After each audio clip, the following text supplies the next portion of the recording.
आज आपको बताते हैं राम जी को कर्क राशि में क्यों जन्माया गया। तो पहले तो ज्योतिष की जो हमारी वीडियो है वो अच्छे से देखी होनी चाहिए। अब पूरा वीडियो यदि समझाएंगे यहाँ पर तो 24 मिनट का वीडियो तो यहीं पे हो जाएगा ऑडियो। फिर उसके बाद राम जी का समझाना पड़ेगा, तो पूरा तो नहीं समझा सकते, सार रूप में समझा रहे हैं आपको। समझने का प्रयास करना, ये दर्शन कहीं और नहीं मिलेगा। राम जी कर्क राशि में क्यों जन्माए गए। ज्ञानियों ने रामायण एक ग्रंथ बनाया है जिसमें परमात्मा ओम, निराकार ब्रह्म ओम को पात्र रूप में उतारा है। तो ये मर्यादा पुरुषोत्तम राम को उतारा गया है। मर्यादा पुरुषोत्तम जो कि सबसे अधिक मर्यादा का निर्वहन कर सके, करे।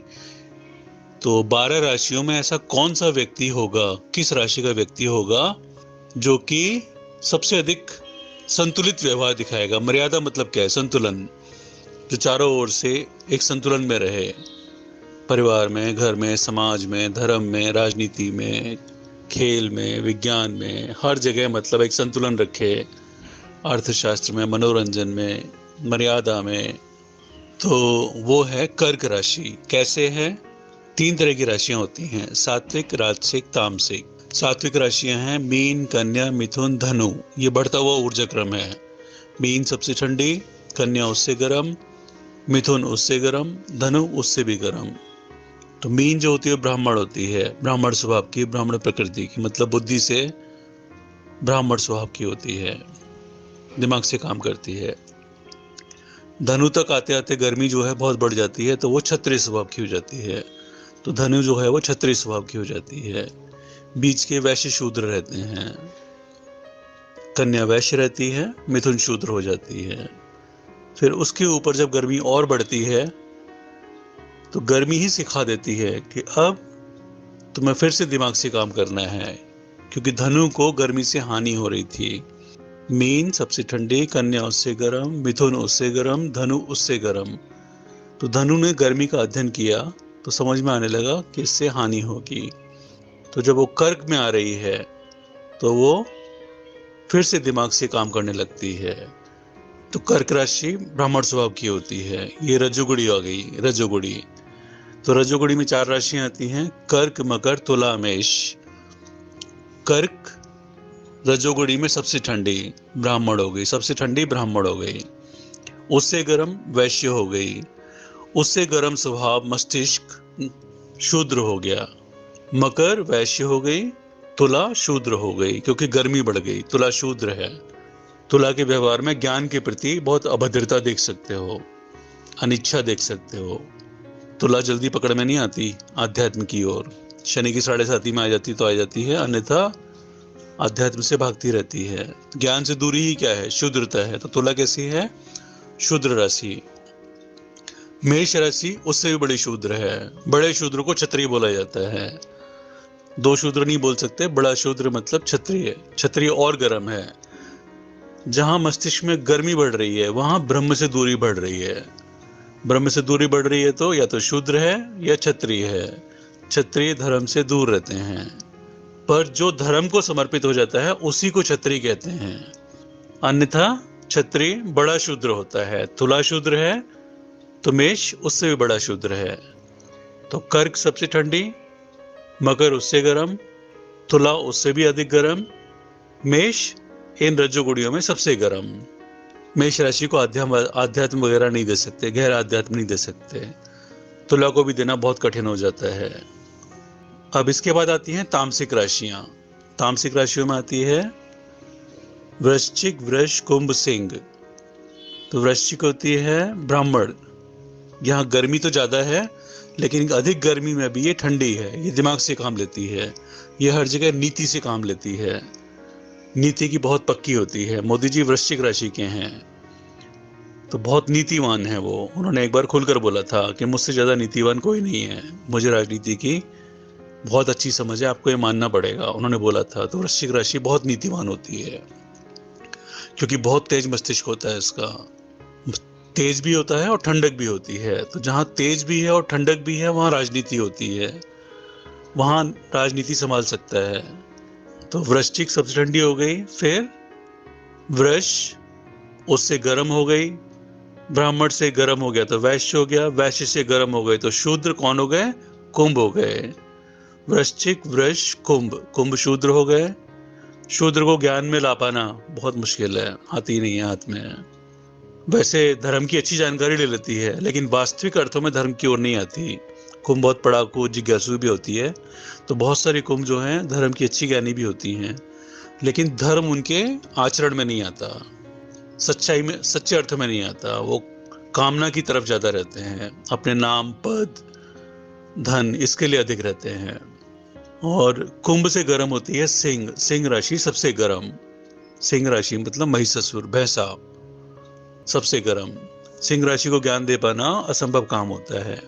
तो इन 12 राशियों में से तय किया गया कि सबसे मर्यादा पुरुषोत्तम कौन है, जिसके अंदर सच्चे अर्थों में एक संतुलित रूप में धर्म हो। धर्म होना ही तो मर्यादा है, धर्म से ही तो मर्यादा आती है। तो वो हुई कर्क राशि। कर्क राशि में ठंडक भी है, गर्मी भी है।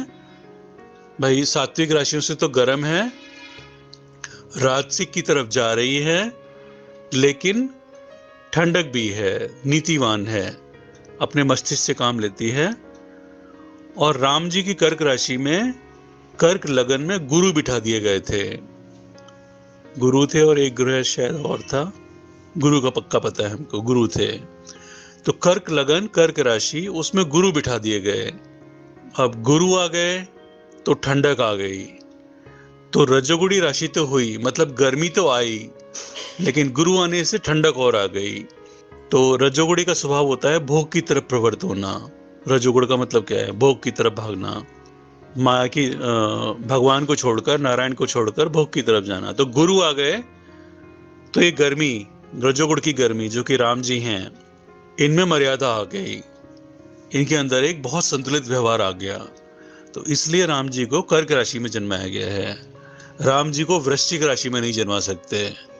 मतलब एक संतुलित पुरुष चाहिए, पूर्ण धार्मिक और बहुत आदर्श व्यक्ति, जो कि राम है, केवल राम है। बहुत आदर्श व्यक्ति जो है वो केवल राम है। तो वो केवल कर्क राशि में संभव है, इसलिए ज्ञानियों ने कर्क राशि में राम जी का जन्म करवाया। आप समझ गए ना? ऊर्जा का पैटर्न देखो, ऊर्जा कहां से जा रही है?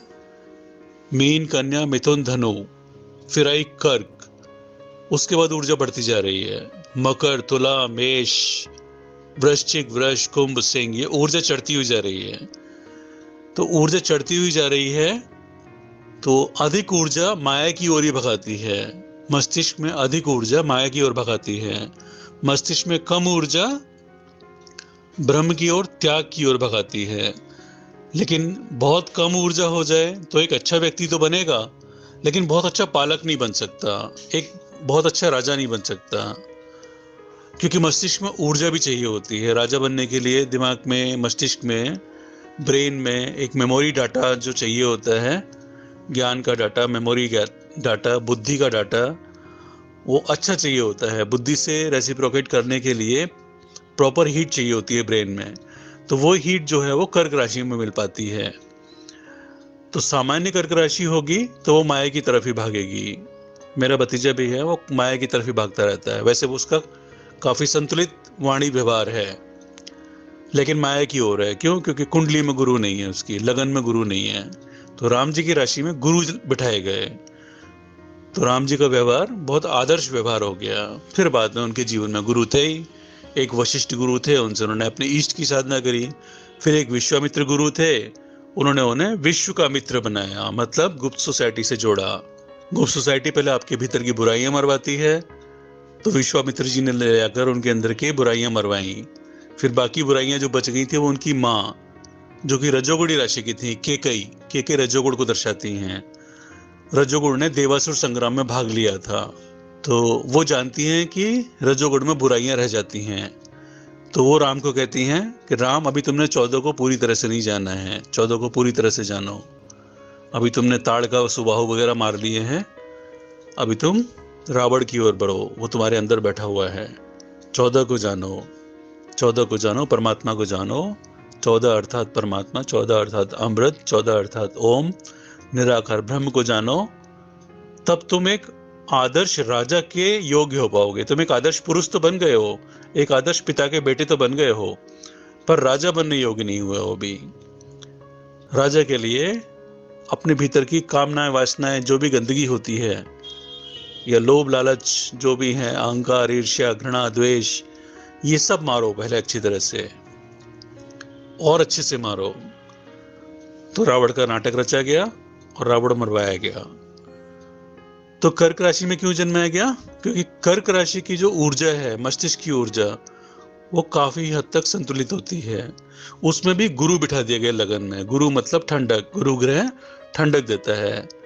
गुरु ग्रह यदि सिंह राशि के, सिंह लगन और सिंह राशि किसी की हो, राशि और लगन एक ही हो, और उसमें गुरु बैठ जाए, तो वैसे तो सिंह राशि बहुत क्रोधी होती है, बहुत माया प्रेमी और उसी आकर्षण की होती है। लेकिन यदि गुरु बैठ जाए तो सिंह राशि भी काफी ठीक हो जाती है। तो यहाँ कर्क राशि, जिसमें एक संतुलित गर्मी है, उसमें ठंडक लाकर और एक अच्छी ऊर्जा का निर्माण किया गया, जो कि राजा राम बने, आदर्श पुरुष, पुरुषोत्तम राम बने। अब बाकी अभी आपने सुन लिया है। जब कर्क राशि वाले लोगों को देखोगे, उनका व्यवहार देखोगे, तो उनमें आपको एक संतुलित व्यवहार दिख जाएगा। उनके बोलने में, व्यवहार में एक बड़ा संतुलन सा दिखेगा आपको, मर्यादा सी दिखेगी आपको।